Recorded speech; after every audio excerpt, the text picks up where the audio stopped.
Bonjour à tous, l'invité de l'économie aujourd'hui s'appelle Dr Claude Fauquet. Il est le directeur de Global Cassava Partnership. Bonjour et bienvenue à vous.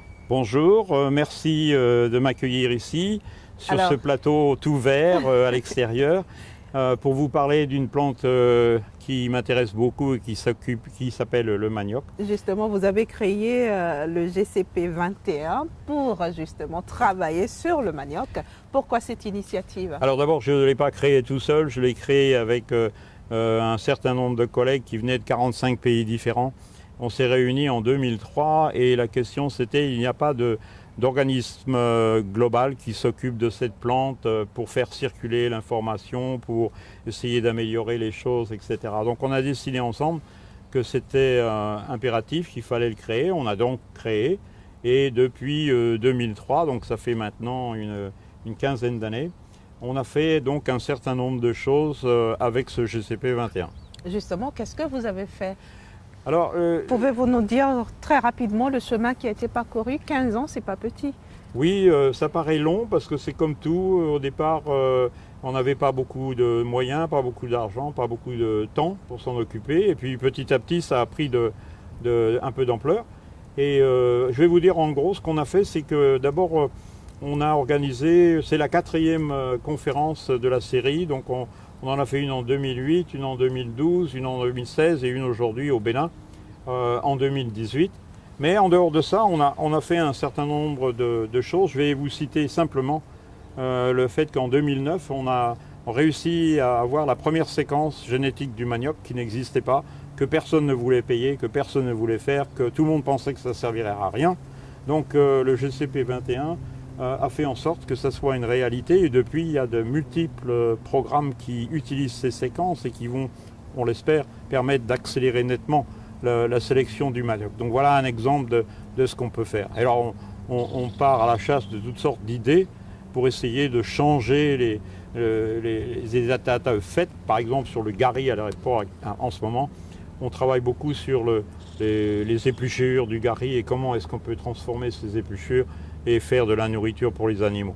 Donc voilà des exemples, alors je peux vous en donner d'autres, mais voilà le genre de choses que l'on fait. Alors c'est encore une fois, c'est pas le GCP, c'est juste un moyen pour émuler les collègues à réfléchir et puis à voir comment on peut changer les choses. C'est pas nous qui avons fait la séquence, on a convaincu un certain nombre de collègues qui sont des experts pour faire ce genre de choses, mais de le faire sur le manioc. Alors, Monsieur Fauquet, en 15 ans, vous avez appris à connaître le manioc africain, vous avez appris à mieux l'adopter, on va dire. Alors, qu'est-ce que vous pouvez nous dire là-dessus? Est-ce que les choses ont évolué ou pas? C'est pas il y a 15 ans que j'ai découvert le manioc, ça fait 44 ans que j'ai découvert le manioc.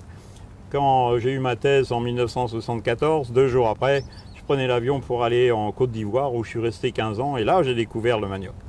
Et donc j'étais un jeune scientifique formé en France et je suis venu en Afrique avec une organisation française de recherche qui s'appelle aujourd'hui l'IRD, l'Institut de recherche pour le développement. Et j'étais basé à ce qu'on appelle Adiopodoume en Côte d'Ivoire pour travailler sur les maladies virales des plantes. Et bien sûr, si vous êtes en Afrique, comme il y a une plante qu'on voit partout qui s'appelle le manioc, quand vous ne la connaissez pas, vous allez apprendre à la connaître très rapidement. Et bon, bien sûr, je m'intéressais aux maladies, mais quand on veut travailler sur ces maladies, il faut aussi avoir la plante comme support. Et donc, très rapidement... Vous en avez goûté, par exemple? Ah bah bien sûr, oui. J'avais en Côte d'Ivoire, il y a un produit à base de manioc qui s'appelle la tiéké, que tout le monde adore, et en particulier mes enfants. Et donc, on avait notre propre jardin avec production de manioc, et on avait une maman qui nous faisait la tiéké comme on voulait, 3 fois par semaine. Donc, on a vite pris goût au manioc, mais surtout d'un point de vue... scientifique et technique, j'ai appris de plus en plus à connaître cette plante parce qu'on avait besoin de l'utiliser. Et puis au fil du temps, en voyant les autres collègues à travers le monde, j'ai accumulé de plus en plus de connaissances. Pour mieux comprendre les choses, j'ai changé de continent en 1988. Je suis passé du continent africain au continent américain parce que, en tant que scientifique, je voulais apprendre des nouvelles technologies qu'on appelle des biotechnologies. Et à l'époque, en 1988, tout le monde pensait que c'était véritablement la prochaine révolution verte. Je le pense toujours d'ailleurs, mais disons que les choses ont un peu évolué et que c'est beaucoup plus compliqué. Mais donc pour apprendre ces techniques, j'ai dû changer de continent et je suis parti aux États-Unis. Donc ça fait 30 ans que je suis aux États-Unis, mais depuis 30 ans, moi-même et mon laboratoire et tous les gens qui étaient avec moi, tout le monde a travaillé sur le manioc. Et on a fait de plus en plus de choses, d'un côté sophistiquées dans les laboratoires, puis de l'autre côté, on a continué à travailler en Afrique, dans les champs, on a fait beaucoup d'essais au Kenya, en Ouganda, au Nigeria, et j'ai continué donc à m'intéresser à cette plante, et puis à travers le GCP 21, j'ai continué aussi à avoir de plus en plus d'activités, disons générales, globales, à cause du GCP 21. Alors quel regard jetez-vous sur l'utilisation qui est faite du manioc, notamment en Afrique? Est-ce que vous pensez que cette plante est bien exploitée? Alors d'abord, il faut se rendre compte que le manioc, aujourd'hui, c'est la 4e plante la plus importante dans le monde.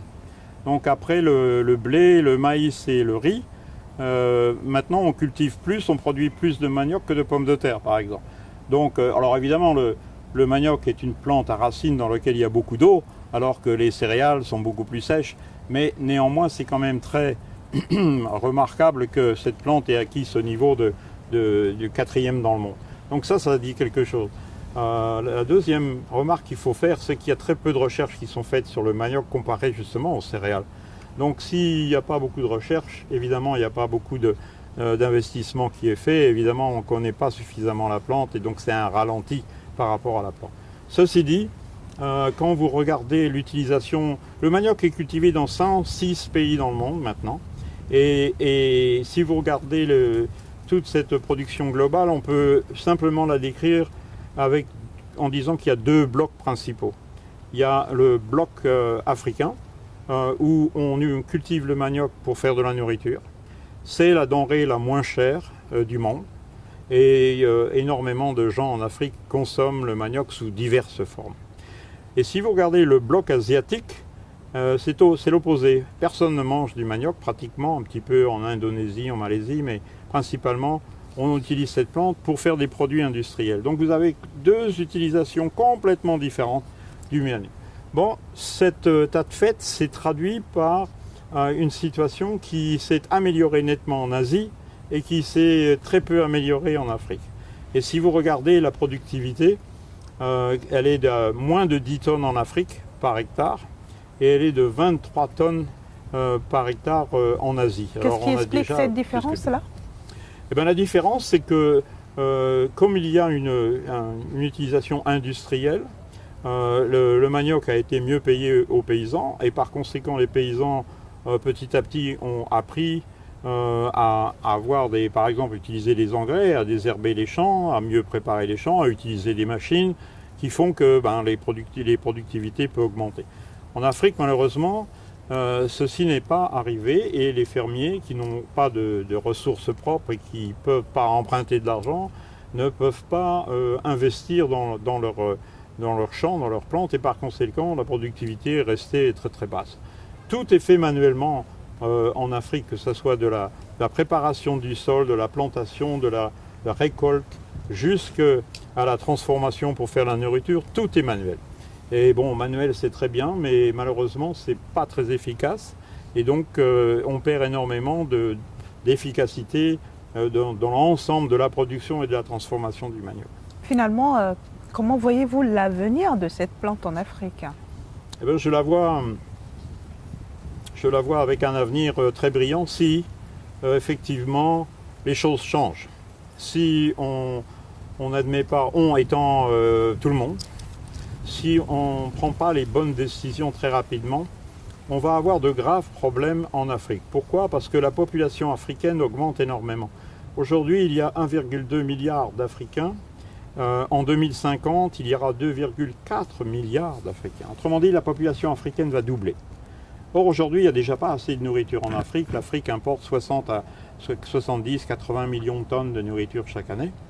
Et donc, on peut imaginer facilement ce qui va se passer en 2050, quand la population va doubler, si on n'augmente pas la propre production et productivité de toutes les plantes, et du manioc en particulier en Afrique, eh bien évidemment, le déficit ne va faire qu'amplifier. Ça, c'est la première chose. La deuxième chose, c'est que le développement économique en Afrique est très très bas. Et donc, si on veut améliorer les choses, que ce soit d'un point de vue nourriture ou tout simplement pour améliorer la vie des gens, il va falloir augmenter cette économie, il va falloir que l'économie se développe. Donc tout ça appelle à un certain nombre de changements structuraux, de mentalité, des changements structuraux, des changements de mode de vie qui sont peut-être discutables. Je sais qu'il y a certains collègues qui pensent que c'est une hérésie que de vouloir changer les choses à ce point de vue-là, mais d'un autre côté, moi j'ai du mal à admettre comment on peut faire en sorte ne pas faire en sorte que tout le monde ait assez de nourriture tous les matins. Si vous réfléchissez bien, la première chose que tout être humain a besoin tous les jours, ce sont 2000 calories. Si vous n'avez pas vos 2000 ou 1800 ou 2000, 2200, ça dépend ce que vous faites, si vous n'avez pas vos 2000 calories tous les jours pendant 3 semaines, vous allez mourir tout simplement. Alors vous avez besoin de l'eau également, mais les calories c'est essentiel. Alors sans parler de la qualité de la nourriture, des vitamines, etc. Mais il nous faut quand même avoir ces calories. Donc c'est véritablement essentiel. Si on arrive à augmenter la productivité de pratiquement toutes les plantes cultivées en Afrique et en particulier du manioc, on peut changer les choses parce qu'à ce moment-là, on peut faire du développement industriel, soit pour faire de la nourriture, soit pour faire d'autres produits, et on peut commencer à augmenter l'efficacité de transformation des plantes et ajouter de la valeur à cette transformation, créer des emplois, etc. Donc on peut améliorer l'économie. Donc on est véritablement au bas de la falaise, là. Il nous reste en gros 32 ans. Alors pourquoi 2050 2050, c'est parce que toutes les statistiques qui sont faites en matière de population démontrent clairement que la population globale va atteindre un plateau à partir de 2050. Alors on ne sait pas si ça va commencer à redescendre ou à rester plat ou augmenter très légèrement, mais on sait que 2050 c'est une période critique. Donc si on n'arrive pas à ce moment-là à nourrir l'ensemble de la population africaine, on aura de sérieux problèmes. Tout le monde aura de sérieux problèmes. Non seulement les gens concernés, mais aussi leurs voisins, et puis les Européens, et puis l'immigration, et puis l'émigration, et puis etc. Ça, c'est sans parler du changement climatique, parce que évidemment, tout le monde sait qu'aujourd'hui le climat change, et change beaucoup, et va surtout changer beaucoup en Afrique. Alors pour revenir au manioc, à la question que vous m'avez posée, c'est comment est-ce que le manioc peut répondre à ces changements. Eh bien, je crois qu'il y a 2 éléments importants qu'il faut connaître. Le premier, c'est que les rendements peuvent être améliorés grandement. C'est-à-dire que j'ai cité tout à l'heure que le manioc en Afrique faisait à peu près 10 tonnes par hectare, mais on sait déjà qu'est-ce qu'il faut faire pour produire 30, 35 tonnes ou voire plus. Donc ce n'est pas de l'inconnu, c'est simplement une question de développer ces recettes. Et en gros, ça consiste à moderniser l'agriculture et la façon dont on produit du manioc. Donc ça, c'est le premier élément qui est très important. Le deuxième élément qui est super important pour le manioc et qui le différencie de toutes les autres plantes, c'est que le manioc est déjà ce qu'on appelle résilient au changement climatique. C'est-à-dire que le manioc peut pousser à 35, à 37, à 40, 42, voire plus degrés de température. On a déjà fait des expériences qui montrent que si on double la concentration de CO2, ben, le manioc s'en portera encore mieux. Le manioc n'est pas sensible à l'ozone, etc. Donc, ce n'est pas toutes les plantes qui sont comme ça. Il y a des plantes qui sont très sensibles à la température. Par exemple, toutes les légumineuses, le niébé, les haricots, toutes ces plantes sont très sensibles à l'arachide.